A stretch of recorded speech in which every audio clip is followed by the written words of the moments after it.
Ciao, my name is Giacomo.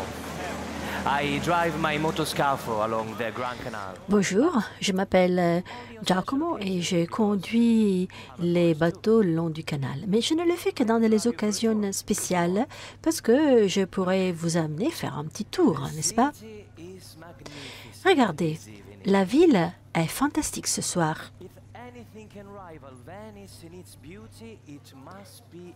S'il y a quelque chose de plus beau que Venise, ça doit être ses reflets dans le canal Grande au coucher du soleil. C'est pas moi qui l'ai dit, mais c'est Peggy Guggenheim qui s'y connaissait bien. Quoi? Vous avez déjà fait un tour hier le long du canal Grande? Ben, vous aussi, vous l'avez déjà vu. Mais qui peut dire de connaître vraiment jusqu'au bout, jusqu'au fond Venise? Parce que Venise est une ville de miroirs, est la ville des mirages. Venise est une histoire qui a 1600 années. Parfois, c'est une véritable histoire, une vraie histoire, et parfois une histoire d'imagination. Il n'y a rien de sûr ici. Parce que, comme Petra le disait, Venise est un autre univers. Et quelque chose me dit que vous êtes arrivé ici à Venise parce que vous voulez savoir comment un nouvel univers, un nouveau monde pourrait être. Peut-être un autre univers de chocolat, pourquoi pas. Et ça va bien, ça va très bien, parce que c'est une histoire absolument unique que j'ai à partager avec vous. Et c'est l'histoire de Venise. Mais, bizarrement, c'est aussi l'histoire du chocolat, ou une histoire plutôt du chocolat. Suivez-moi, n'ayez pas peur, parce que l'histoire que je vais vous raconter est une histoire qui s'est passée il y a de nombreuses années. Je voulais revenir sur mon poème, et puis un beau jour, il y a un homme mystérieux qui est apparu à contre-jour.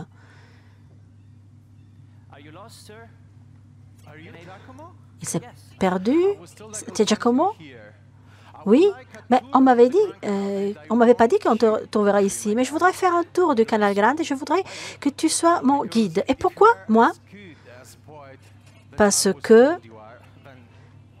tu es un poète et un guide, un bon guide. Oh, que t'es bon comme guide et t'es un bon écrivain aussi. Mais qu'est-ce que vous faites pour vivre? Ben, je fais du chocolat, moi. Comme métier, chocolat au lait, chocolat noir. Et pour le reste, je fais des voyages dans le monde entier pour chercher des inspirations pour mes créations. Et Venise, tout dernièrement, m'a apparu comme un rêve récurrent. Moi, je n'avais jamais été ici et je ne suis pas un poète comme vous, mais je me suis posé la question, pourquoi Venise? Et pourquoi moi-même? Je deviens fou peut-être. Et quelqu'un m'a dit, créer une ville, où c'est impossible de créer une ville, c'est une folie. Mais créer l'une des villes les plus élégantes, les plus belles au monde a été la folie d'un génie. Et moi, je suppose que vous êtes probablement vous aussi un génie à la recherche de quelque chose. Bon, Giacomo, je veux te dire un secret. J'ai un autre rêve, en fait. Et dans ce rêve, moi, je vais réinventer la manière de fabriquer le chocolat. Et moi aussi, j'ai un secret. Alors, la nuit, il y a une Venise différente par rapport à ce que vous voyez le jour. Et soudain, donc, Venise, la nuit, devient ce lieu de réinvention, un lieu où on peut être qui vous voulez être et faire n'importe quoi, tout ce que vous voulez faire.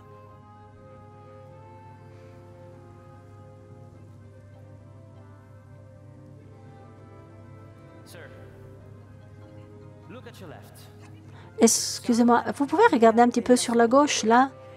C'est Sainte Marie de la Santé. C'est un nouveau début, sa construction pour Venise. Venise qui s'est réinventée après la peste. Oh, quand même, mais ce dôme est immense. Et je me demande, qu'est-ce qu'il va y avoir des sous pour soutenir ce poids énorme? C'est exactement ce dont je vous parle. Vous êtes bien sûr l'architecte. Vous êtes Baldassare Gualquena. Et 4 siècles après, avec une opportunité unique de demander à vous-même indépendamment de ce qu'on a fait dans le passé, ce qu'on peut faire aujourd'hui. Qu'est-ce que vous pouvez faire en tant qu'architecte aujourd'hui si vous devez repartir à zéro? Mon travail n'est pas encore terminé, mais la tâche qui m'attend paraît être immense. Nous construisons toujours sur les fondements de nos prédécesseurs. Il suffit de penser, par exemple, au palais Venier de Leoni que vous voyez ici à gauche. Il n'a jamais été complété, mais 2 ans après, Peggy Guggenheim a transformé ce palais dans l'un des musées les plus à l'avant-garde pour l'art contemporain. Et j'ai adoré sa vision. Une vision vraiment incroyable. Vous voyez le cacao a donné des saveurs à la nature tellement pure. Moi, je rêve le chocolat. Un chocolat qui donne de la vie aux saveurs comme Peggy Guggenheim l'a fait pour les grands chefs-d'œuvre de Pollock, de Picasso. Nous sommes toujours étonnés devant ces choses. Et voilà le pont de l'Académie qui pourrait être une merveille et il ne pourrait pas être la merveille qu'il est aujourd'hui si on ne l'avait pas construit dans le passé. Moi, je vois le long du Canal Grande toute une série de choses qui me font penser à comment le chocolat pourrait être fait de manière différente parce que c'est l'artisanat, la création qu'on voit à tous les coins de Venise qui m'étonne. Et bon, regardez là alors, parce que nous avons Palais Grassi qui a été construit en utilisant un aménagement, une planification complètement différente par rapport au Palais de Venise avec 4 ailes qui construisent donc une cour rectangulaire. Ah, dis donc, mais si je devais penser aux différentes phases de fabrication du chocolat, si à chaque phase critique de fabrication du chocolat, je devais amener quelque chose d'innovant, alors peut-être que vraiment je pourrais développer quelque chose d'absolument nouveau. C'est à vous qui devez innover. Moi, je suis tout simplement le guide ici. Le guide qui, maintenant, vous montre Ca' Foscari. Encore une fois, une grande innovation. Par exemple, 4 étages. Ah oui, c'est vrai. Voilà, c'était une innovation, en effet, les 4 étages. Une innovation qui doit amener quelque chose de absolument nouveau. Et ça, c'est fondamental aussi pour la fabrication du chocolat. Et bien sûr, maintenant, nous allons poursuivre sur notre canal et prendre un autre virage parce que après avoir passé ce pont, le pont du Rialto, il y aura autre chose à prendre. La seule chose que je peux vous dire, c'est que le pont du Rialto a eu une longue histoire d'essais, d'erreurs. Au XIIe siècle, c'était un pont en bois. Puis après, il a été remplacé par un autre pont, un pont-levier qui a été détruit au XVe siècle et puis il a été reconstruit ainsi. Giacomo était en train de me dire donc que je peux imaginer le chocolat d'une manière complètement différente pour l'avenir. Monsieur, moi je suis le guide, comme vous vous rappellerez. Ah, Giacomo, mais je connais bien cet immeuble. N'est-ce pas la Cadore? L'un des palais les plus beaux, sans aucun doute, qui donne sur le Canal Grande. Vous avez constaté qu'il n'y a plus les dorures d'origine qui avaient donné le nom de maison d'or, justement, la Cadore, à cette maison. Mais peut-être que le marbre est encore plus beau sans ses couleurs et sans ses dorures, parce que ici, on voit la pureté de notre mère, la nature, que nous pouvons voir de manière originale, comme c'était à l'origine, bien sûr.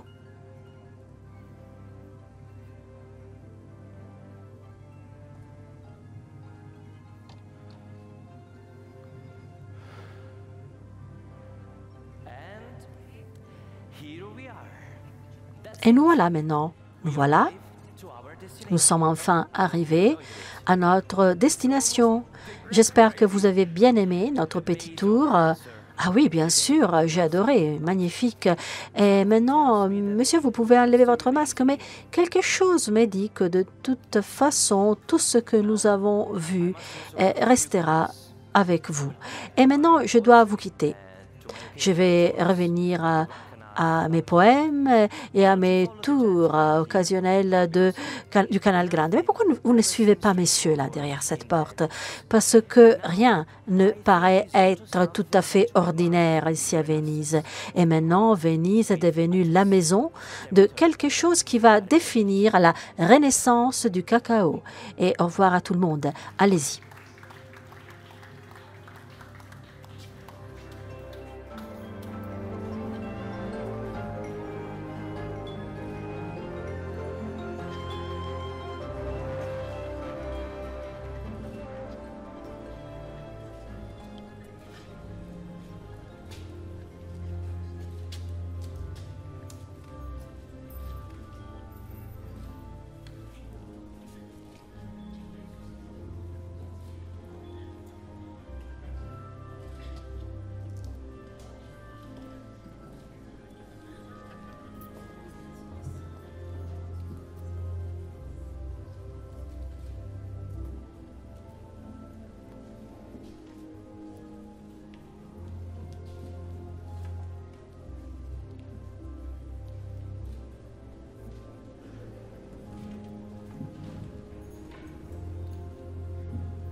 Honored guests, please welcome to the stage CEO Nous of autres, nous Barry vous souhaitons Callebaut, la bienvenue Peter à Peter Bone, qui est le CEO de Barry Callebaut. Merci, merci. Et bon après-midi à vous tous et toutes. Je voudrais souhaiter la bienvenue à tous ceux qui sont en train de nous suivre aujourd'hui, aussi bien en présentiel que connectés en ligne. Bienvenue, bienvenue vraiment à tout le monde. Et je vous souhaite la bienvenue également dans cette ville fantastique, Venise, une ville vraiment magique. Pendant des siècles, cette ville a défini les traditions de la qualité, du design, de l'artisanat, et ces caractéristiques ont inspiré de nombreuses générations dans le monde entier. Et c'est la ville qui, plus récemment, compte tenu du tourisme de masse, a essayé de se réinventer pour continuer d'être une ville importante et une ville significative pour l'avenir aussi. Moi, j'appelle Peter Boone et je suis le CEO de Barry Callebaut, le producteur leader de chocolat. Et c'est un plaisir d'être là avec vous aujourd'hui. Et aujourd'hui, on est là pour partager avec vous non seulement une innovation, mais une véritable nouveauté. Mais nous estimons que c'est un changement vraiment paradigmatique dans l'univers du chocolat. Une entreprise qui représente une qualité superbe, mais qui a une nouvelle réinventation qui va montrer un avenir complètement nouveau pour notre secteur. Notre business consiste à donner de la joie aux personnes au quotidien, dans n'importe quel moment de la journée et un peu partout dans le monde, grâce au chocolat. Et au cours des 200 dernières années de production, de fabrication de chocolat, il y a eu beaucoup de pierres angulaires qui ont changé notre métier, notre secteur. Et ces innovations, sans aucun doute, nous ont permis de grandir au fur et à mesure et elles ont augmenté de manière significative la qualité du chocolat que nous tous, nous mangeons aujourd'hui. Aujourd'hui, nous sommes là pour dévoiler quelque chose qui n'est pas tout simplement une innovation. Tout le monde a été impliqué, a participé à ce projet au sein de l'entreprise et nous pensons que cela va nous amener à une nouvelle ère du chocolat. C'est donc, comme je le disais, un changement révolutionnaire qui va nous amener à la prochaine génération du chocolat. Et donc, cette journée est tout à fait spéciale. Mais commençons par réfléchir à ces pierres angulaires, à ces changements fondamentaux qui ont eu lieu dans le passé dans notre industrie. Il va toujours y avoir du bonheur s'il y a du chocolat. C'est Wayne Gerald Stockman qui a dit cela. Nous savons depuis des milliers d'années que le chocolat est le bonheur. À partir des boissons. La production de chocolat, telle que nous la connaissons, a commencé en 1828. Et là, c'est l'année où Conrad van Houten, un chimique hollandais, a transformé les fèves en chocolat en entraînant dans le monde du chocolat toutes des innovations importantes. En 1847, les fabricants de chocolat ont appris qu'ils pouvaient créer une forme solide du chocolat noir original. Donc, on avait la première tablette de chocolat. Et puis, en 1875, le chocolat au lait a été créé pour la première fois en ajoutant au chocolat noir le lait condensé afin de créer une variété plus douce. Et maintenant, le chocolat au lait est le type de chocolat le plus populaire. En 1937, on a introduit le chocolat blanc.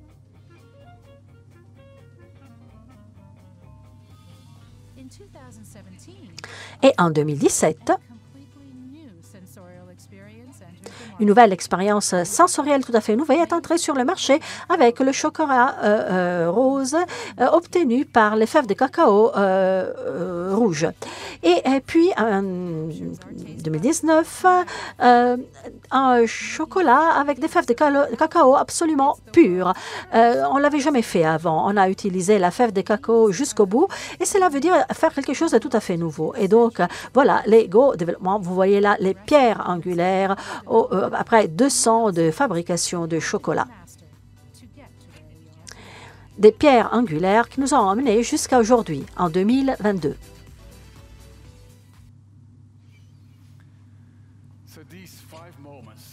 Eh bien, ces 5 moments fondamentaux représentent l'évolution du goût et de la saveur du chocolat.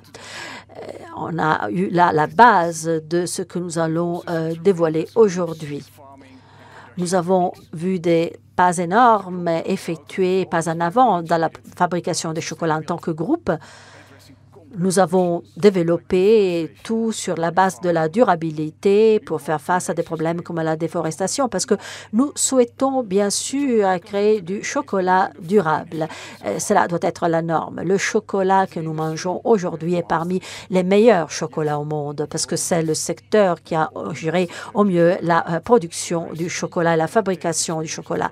Mais ce que nous avons appris sont des recettes et des saveurs que connaissons depuis de nombreuses années et qui, dans le temps, n'ont pas beaucoup changé jusqu'à aujourd'hui.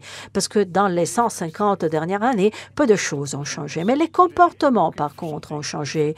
Et ceux qui consomment, les consommateurs du chocolat d'aujourd'hui, cherchent quelque chose de différent, de nouveau, quelque chose qui puisse satisfaire notre exigence de pureté au niveau des saveurs et de la qualité. Il est impossible donc de faire une distinction entre le chocolat comme aliment et comme autre chose. Tout le monde mange du chocolat dans notre secteur. Pour vous donner une idée de ce qui est en train de changer et de ce que ce changement entraîne, je voudrais passer la parole maintenant à mon collègue. Et merci.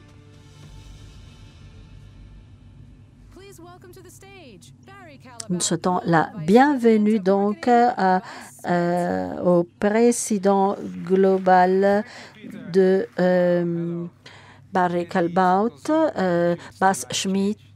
Le consommateur, en effet, il faut le dire, a changé d'attitude avec le temps et continue de le faire. On l'a vu dans les différentes générations, dans les différentes zones géographiques, dans le monde entier. Cela ne doit pas être surprenant, en fait, parce que nous tous sommes tous vraiment liés les uns aux autres.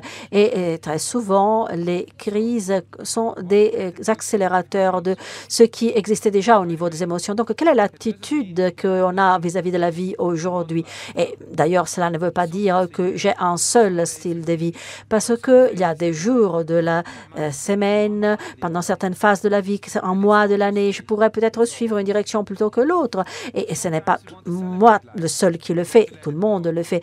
Il y a des moments où nous voulons célébrer la vie, nous voulons laisser aller, nous voulons profiter complètement de la vie et nous voulons donc profiter des plaisirs. Il y a d'autres moments, par contre, contre, nous ne sommes plus conscients de ce que nous faisons, nous nous inquiétons et nous devons nous occuper de la nature, soigner la nature. Plus récemment, nous avons remarqué que un nombre croissant de consommateurs ont une approche plus saine par rapport à la vie. Il y en a qui souhaitent vivre en harmonie avec la planète, avec leur corps, avec leur esprit. Des personnes qui vivent en symbiose avec la nature et qui ont une certaine joie et une plus grande conscience vis-à-vis de la vie. Donc, entrons dans le détail. Vivre une vie symbiotique, qu'est-ce que cela veut dire? Cela veut dire qu'on a la capacité d'opérer des choix sans compromettre son propre bien-être, ni d'ailleurs le bien-être de la planète ou des personnes qui sont autour de moi. Donc, harmonie, joie, respect sont autant de mots fondamentaux. Et comme réponse à tout cela, nous constatons qu'il y a une plus grande conscience, comme c'est à Milan.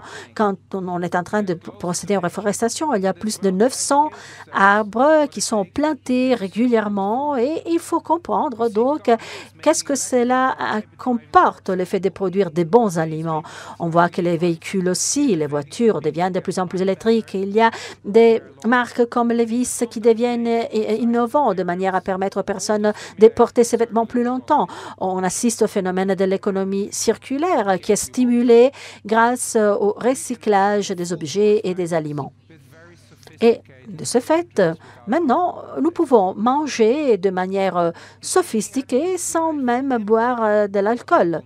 Donc, le changement qui a eu lieu dans notre attitude a un impact sur ce que nous achetons, sur ce que nous consommons, sur ce que nous buvons. Et les consommateurs donc, sont en train de reconsidérer ce qu'ils peuvent manger et mettre dans leur estomac. Et nous ne voulons pas donc les décevoir quand ils entrent dans un magasin pour acheter des choses sucrées. On souhaite qu'ils retrouvent un chocolat qui puisse les satisfaire 100% pour retrouver leur bonheur, mais en ligne, conformément à leur vie symbiotique et donc sans endommager le consommateur. Si nous considérons les chocolats qui peuvent être achetés aujourd'hui par n'importe quel consommateur, cela ne correspond pas à cette vie symbiotique. Oui, c'est un bon chocolat, un bon goût qui amène du plaisir, mais c'est très sucré. Il y a pas mal d'ingrédients sucrés dans ce type de chocolat.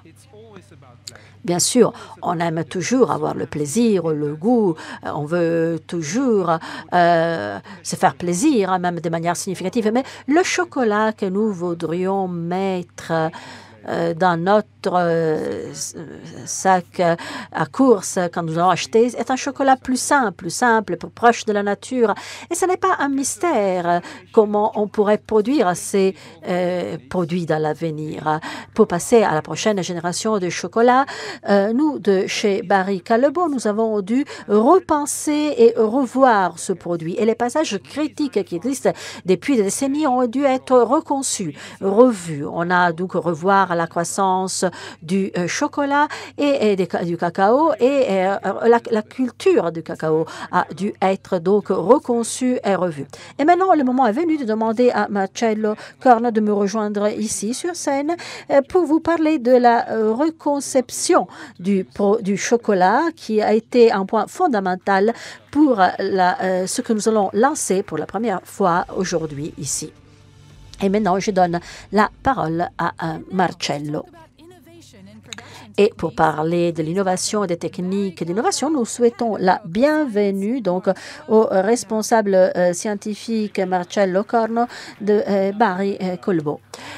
Bonjour et bon après-midi à tout le monde. Merci. Je suis vraiment enthousiaste d'être là avec vous aujourd'hui. En tant que scientifique de Barry Callebaut, mon but est de garantir qu'on franchisse des pas dans la bonne direction à chaque fois qu'on apporte des innovations, de manière à pouvoir passer d'une exploitation agricole jusqu'à votre table comme il le faut.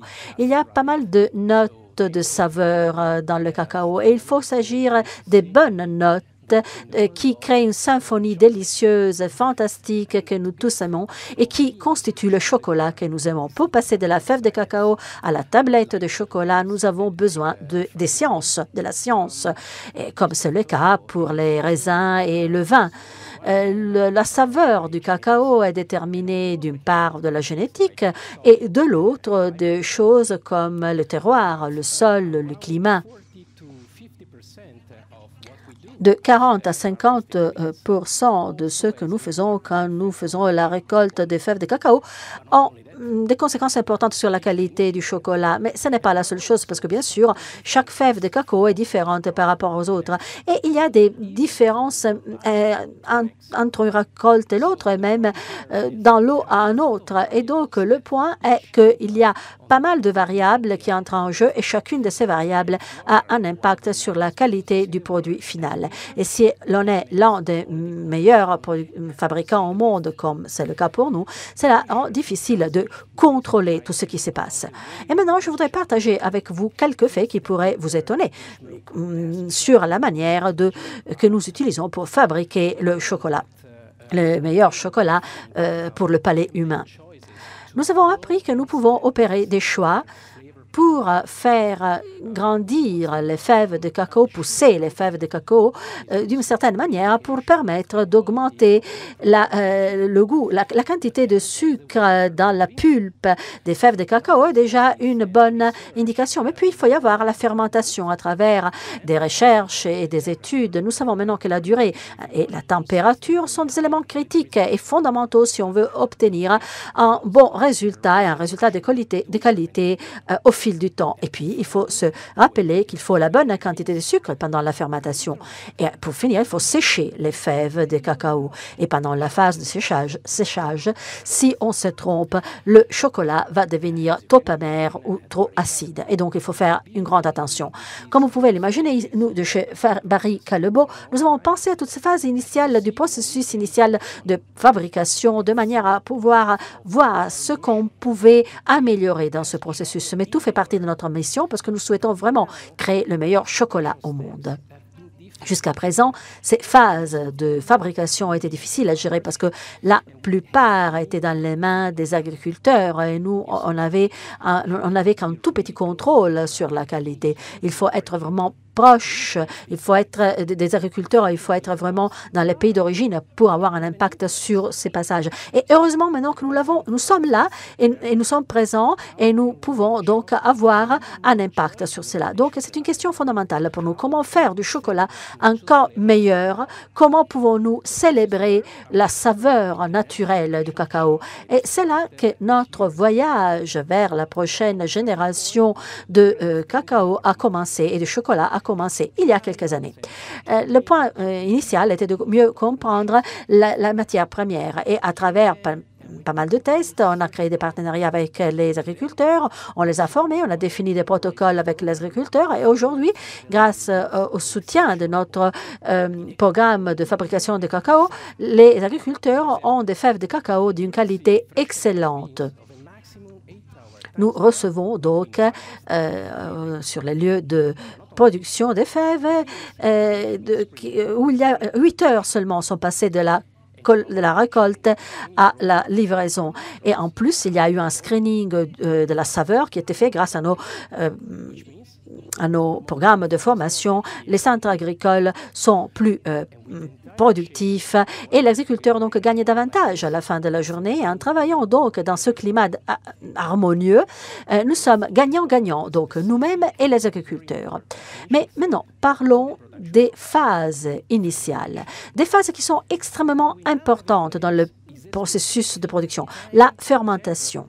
Maintenant, il y a une courbe température spécifique pour générer le goût et la saveur que vous aimez, que moi-même j'aime, quand on savoure du chocolat. À partir du début de l'an 2000, nous avons optimisé ce processus de fermentation. Et maintenant, avec les nouvelles connaissances, sur la base de pas mal de recherches et d'études, nous avons pu passer à un nouveau protocole de fermentation.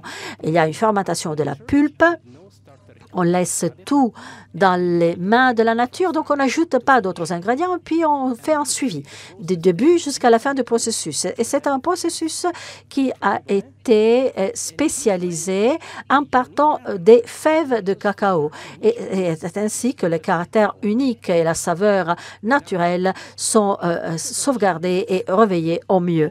Et maintenant, les pesages que je vais décrire sont effectués tous avant l'envoi des fèves à la cuisson. Et cela vous donne une idée de l'enthousiasme que nous avons pour la qualité et de la saveur, même immédiatement après la collecte, la récolte des fèves. Mais pour avoir le bonheur de goûter le chocolat, il y a d'autres passages. Donc maintenant, je vais vous présenter Gabi. Gabi qui va vous parler de ces passages pour arriver à déguster le chocolat. Nous donnons donc la bienvenue à Gabi Kopp, qui est la responsable de la recherche et développement de Barry Callebaut et qui sera la dernière à prendre la parole. Merci Peter, et merci à tout le monde. Nous avons traversé toute l'histoire du chocolat, nous avons parlé d'innovation, nous avons parlé du monde de ceux qui aiment le chocolat, de ce que nous, de chez Barry Callebaut, nous faisons pour garantir une supériorité de saveur et de goût de notre chocolat. Le travail que nous faisons est un travail délicat où la nature s'unit à l'artisanat et à l'innovation de manière bien équilibrée.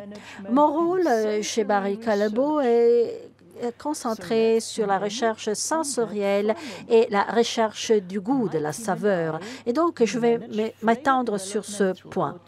Mon groupe et moi-même, nous nous occupons de la gestion de la saveur dans le processus entier de fabrication de la fève crue jusqu'au produit final, le chocolat, en collaborant avec les universités pour comprendre quel est le potentiel du cacao et de sa saveur et pour gérer tous les passages du processus pour arriver au meilleur résultat possible. Certaines des activités que nous avons menées nous ont permis d'arriver à ce nouveau produit, le produit que nous allons lancer aujourd'hui.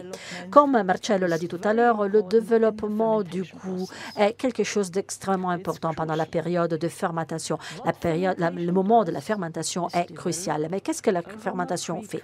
La fermentation, en fait, développe les précurseurs des arômes.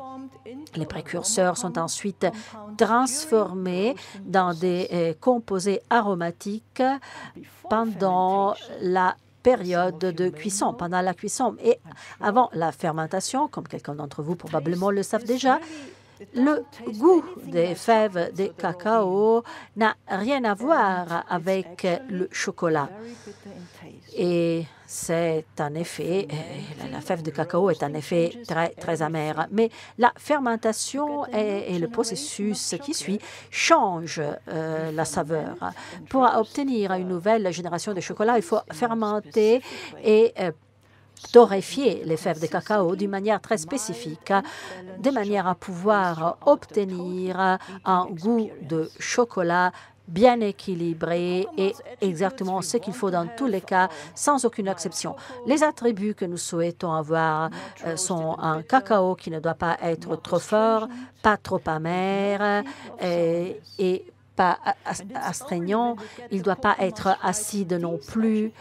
Et ce n'est que lorsque nous arrivons à réunir toutes ces caractéristiques que nous pouvons fabriquer un chocolat avec un goût fantastique qui n'est ni trop goût ni trop amer. Et c'est exactement ce que nous avons fait à travers la recherche, à travers des tests, des essais continus. Nous avons pu développer un protocole, le protocole qui nous amène à obtenir le bon goût selon le type de chocolat que nous sommes prêts à lancer aujourd'hui avec un équilibre de temps, température et humidité.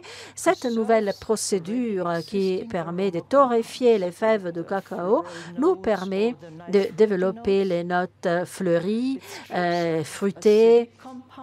Et bien sûr, cela crée également des composites acidulés en empêchant quand même de développer les notes amères. Mais ce n'est pas tout. Nous avons également la possibilité de créer un nouvel ensemble d'arômes que nous souhaitons lancer avec un nouveau produit, ce qui nous amène à notre recherche. Manger du chocolat est une expérience sensorielle forte qui a à voir avec le goût, avec les arômes, avec la texture, avec les goûts des papilles gustatives. Et il s'agit donc d'un domaine dans lequel il y a eu énormément d'innovation. Comme vous pourrez l'imaginer, nous goûtons le chocolat, et nous goûtons pas mal de chocolat, et nous analysons le goût, la saveur du chocolat. Dans une séance sensorielle typique, nous arrivons à avoir une image du goût un moment temporel spécifique. Mais nous savons que quand nous mangeons n'importe quoi, disons, l'expérience est un voyage qui nous permet de traverser plutôt notes, plutôt saveurs, goût avec le temps. Et on voulait se concentrer sur tout cela parce qu'on voulait donner une image bien plus d'ensemble, globale. Et donc, nous avons changé notre manière de mesurer l'expérience de la prise de chocolat. On est passé d'une image statique à une image dynamique. Le profil du goût est aujourd'hui analysé dans le temps, au fil du temps. Ce qui veut dire qu'au lieu d'avoir une photo, une instantanée à un moment donné, c'est comme si on faisait une vidéo pour acquérir plus d'informations et mieux comprendre comment le produit est perçu par les personnes qui le goûtent. Aujourd'hui, nous sommes en mesure donc de mesurer ces notes, les notes fruitées, le crémeux, les notes des produits laitiers qui se retrouvent dans le chocolat au fil du temps, au fur et à mesure que le chocolat fond dans la bouche. Et cela nous a donné des informations supplémentaires qui nous ont aidés à revoir la manière de fabriquer le chocolat. Et nous voilà donc ici aujourd'hui. Une agriculture meilleure, une meilleure fermentation, processus de torréfaction pour arriver jusqu'à une meilleure optimisation de l'expérience et du goût du chocolat. Et c'est ce que nous avons appris avec le temps qui nous a permis de changer. Et aujourd'hui, on est là pour lancer notre nouveauté. Et je donne encore la parole à Peter en vous remerciant.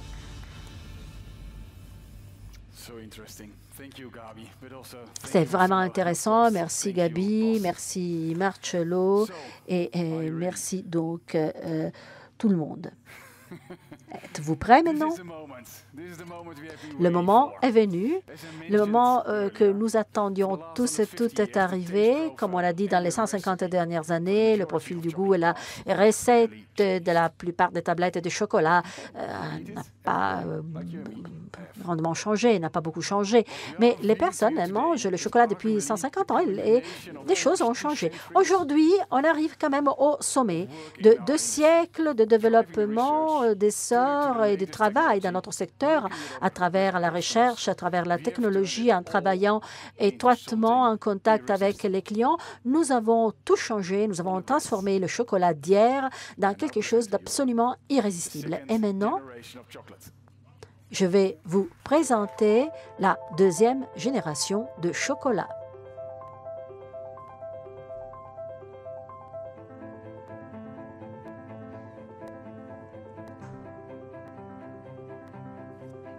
Nous vous présentons ici la 2e génération de chocolat avec la pureté du goût et de la saveur du cacao. Avec une culture et de l'artisan, un produit qui se base donc sur l'artisanat et sur l'agriculture.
Chocolat noir, 50% moins de sucre, d'abord le cacao et puis le sucre, enfin le sucre finalement.